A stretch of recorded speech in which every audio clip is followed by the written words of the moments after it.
Bismillahirrahmanirrahim. Onların səndən sonra nə etdiklərini bilmirsən hədisiyle atılan şübhəyə cavab. Bəzi özlərini haqq üzərində sanan insanlar, Peyğəmbərin sallallahu aleyhi və səlləmin hovuzu haqqında gələn hədisləri dəlil getirərək iddia edirlər ki, güya səhabələrin çoxu Peyğəmbərin sallallahu aleyhi və səlləmin vəfatından sonra dönük olmuşdur. Onlar xüsusilə bu hədisə istinad edirlər.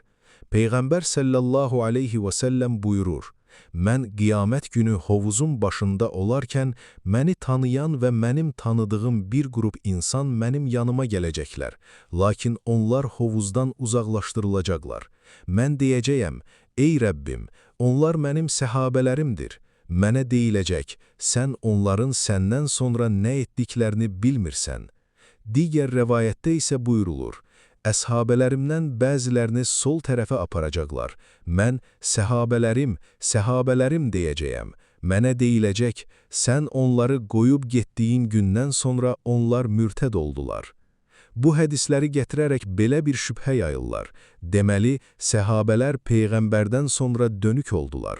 Bəs bu iddia doğrudurmu? Alimlər bu şübhəyə necə cavab veriblər? Birinci cavab budur ki, burada nəzərdə tutulanlar münafiqlərdir.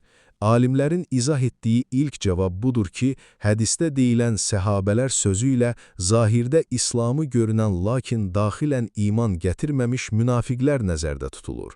Məlumdur ki, Peyğəmbərin sallallahu aleyhi və səlləmin dövründə bəzi insanlar zahirdə İslamı qəbul etsələr də qəlblərində küfr gizlədirdilər. Uca Allah buyurur, münafiqlər sənin yanına gəldikləri zaman biz şahidlik edirik ki, sən Allahın rəsulusan. Allah bilir ki, sən onun rəsulusan. Allah şahiddir ki, münafiqlər əsl yalançılardır. Münafiqun surəsi 1-ci ayət. Həmçinin Allah Teala belə buyurur, çevrənizdəki bədəvilərdən və Mədinə əhalisi arasında münafiqlər var. Onlar münafiqlikdə inatkarlıq edir. Sən isə onları tanımırsan. Biz onları tanıyırıq. Tövbə surəsi 101-ci ayət. Bu ayədən aydın olur ki, Peyğəmbər sallallahu aleyhi və səlləm bəzi münafiqlərin həqiqi halını bilmirdi. Zahirdə müsəlman görünürdülər və insanlar onları səhabə hesab edirdi. Buna görə də qiyamət günü Peyğəmbər sallallahu aleyhi və səlləm onları gördükdə, zahirə əsasən onlar mənim səhabələrimdir deyəcək. Lakin ona bildiriləcək ki, onların həqiqi vəziyyəti fərqli idi. Deməli, bu hədis səhabələrin dönük olmasına deyil, münafiqlərin aqibətinə işarə edir. İkinci cavab isə budur ki, burada Peyğəmbərdən sonra mürtəd olan bəzi insanlar nəzərdə tutula bilər. Alimlərin zikr etdiyi ikinci cavab budur ki, hədisdə Peyğəmbərdən sonra İslamdan çıxan bəzi insanlar nəzərdə tutulur. Tarixdən məlumdur ki, Peyğəmbərin sallallahu aleyhi və səlləmin vəfatından sonra bəzi ərəb qəbilələri mürtəd olmuş, zəkat verməkdən imtina etmiş və İslamdan çıxmışdılar. Bu hadisələr sonradan riddə müharibələri ilə nəticələndi və Əbu Bəkir Əs-Siddiq radiyallahu anhu onlara qarşı mübarizə apardı. Bu baxımdan Peyğəmbər sallallahu aleyhi və səlləm onların zahirdə müsəlman olduqlarını bildiyi üçün onlar mənim səhabələrimdir deyəcək. Lakin ona cavab veriləcək, sən onların səndən sonra nə etdiklərini bilmirsən. Onlar səndən sonra mürtəd oldular.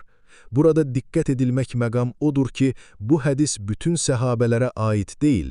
Çünki Quranda Allah səhabələri tərif etmiş, onlardan razı olduğunu bildirmişdir.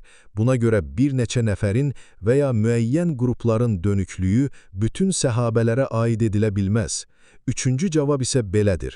Səhabə sözü burada lüğəvi mənada işlənmişdir.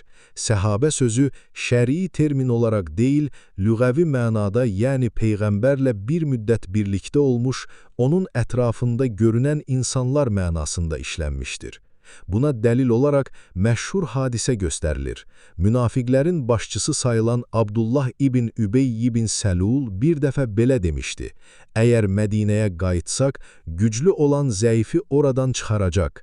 Bu xəbər Ömər ibn Xəttab radiyallahu anhuya çatanda, o dedi, ey Allahın Rəsulu, icazə ver bu münafiqin boynunu vuram. Peyğəmbər sallallahu aleyhi və səlləm isə buyurdu, onunla işin olmasın, sonra insanlar demesinler ki Muhammed öz sahabelerini öldürür. Burada Peygamber sallallahu aleyhi ve sellem Abdullah ibn Übey ibn Selul'ü zahire göre öz sahabesi adlandırdı. Halbuki o imanlı sahabelerden değil, münafıkların başçısıydı. Deməli, səhabə sözü hər zaman şərii və fəzilətli səhabə mənasında işlənmir. Bəzən sadəcə birlikdə olan, zahirdə müsəlman görünən insanlar üçün də istifadə olunur.